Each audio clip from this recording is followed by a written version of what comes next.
So this is lecture 3, example 1.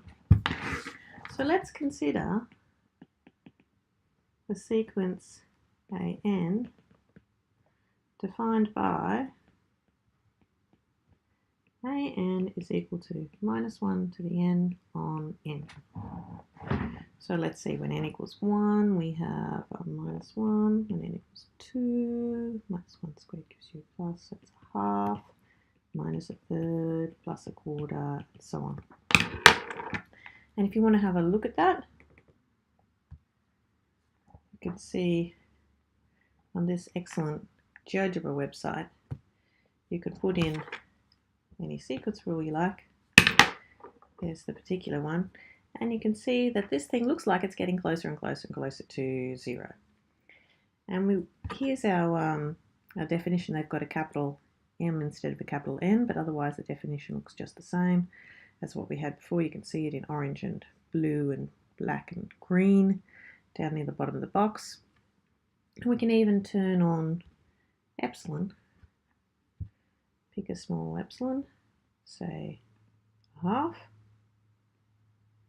When epsilon equals a half, you can see after n equals 2, everything is falling within that band plus or minus epsilon of the limit of 0. We pick a smaller epsilon, like something around about a tenth. Can't be that precise, slightly bigger than a tenth. You can see that the first few values fall outside of that band, but then after a certain point, it looks like everything's falling inside the band. You can even click this little button here. It'll show it was 1, 2, 3, 4, 5, 6, 7, 8 values that fell outside, but afterwards, and you can even look along a bit further, it looks like everything's falling inside of that band. And in fact, we're going to be able to prove that.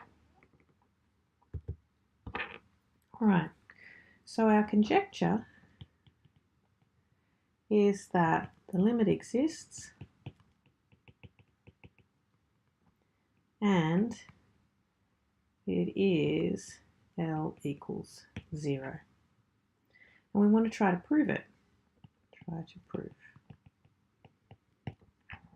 So proving that the limit as n tends to infinity of AN is equal to 0 is equivalent to proving that the definition of converging to 0 holds.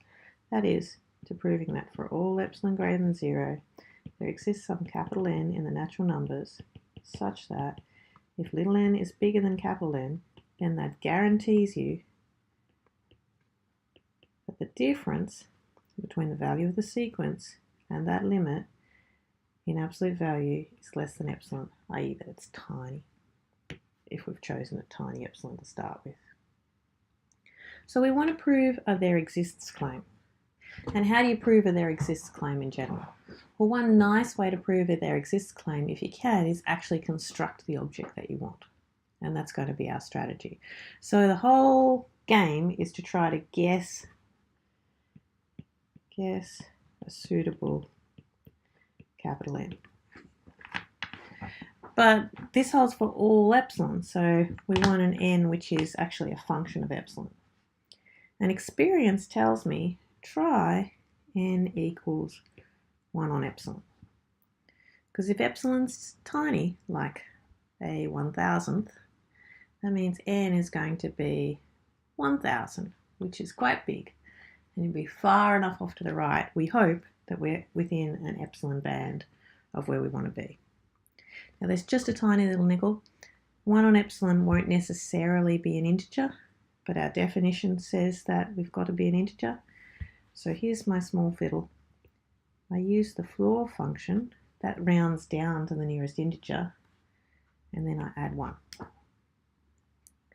And you might need to think about that a bit, but that guarantees that if little n is bigger than capital N, it will be bigger than 1 on epsilon. Okay, let's think about the consequences for the absolute value of AN minus a conjectured limit of 0. We're looking at this part here for L equals 0. Well, AN by definition was minus 1 to the n over n, and we're subtracting 0. We take that absolute value, the minus 1 to the n goes away, and so we just have 1 on n. And we want to know what is the relationship between 1 on n and epsilon. Let's do a little reasoning over the side here. And aside. We know that n is greater than 1 on epsilon, guaranteed by our choice of capital N. What happens when you take the reciprocals on both sides here? That reverses that inequality. Ah, that's what we want. It shows us that 1 on n is less than epsilon, so that means that an minus 0 is less than epsilon whenever little n is greater than the capital N that we've chosen, which is exactly what we want, and so we are done.